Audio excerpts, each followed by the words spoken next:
Ipinoprotesta ng Pilipinas at ng Vietnam ang pagsama ng West Philippine Sea sa mapa ng bansang China. Makikita po ito sa bagong pasaporte ng China. Gingit ng Department of Foreign Affairs, dapat irespeto ng China ang ating teritoryo. Nakatutok si Sandra Aguinaldo.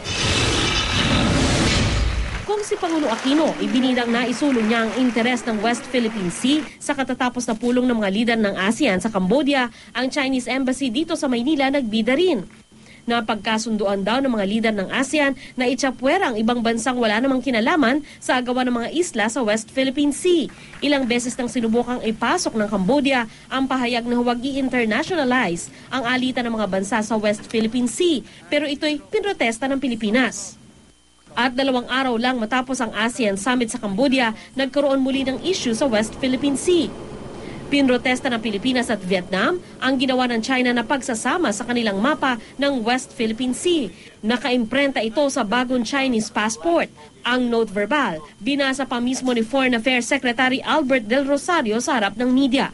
The Philippines strongly protests the inclusion of the 9 dashed lines in the e-passport, as such image covers an area that is clearly part of the Philippines territory and maritime domain.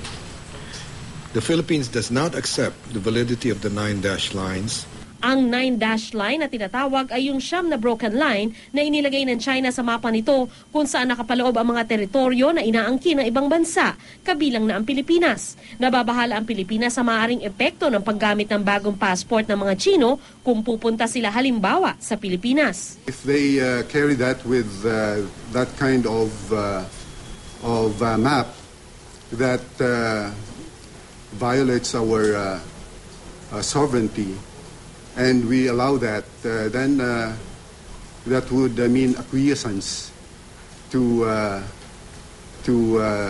their claim. Matapos ang ASEAN Summit, tila umiinit na naman ang girian sa pagitan ng Pilipinas at ng China. Sa susunod na buwan ay magkikita-kita ang mga kinatawan ng Pilipinas, Malaysia, Brunei at Vietnam para sama-samang maghanap ng solusyon.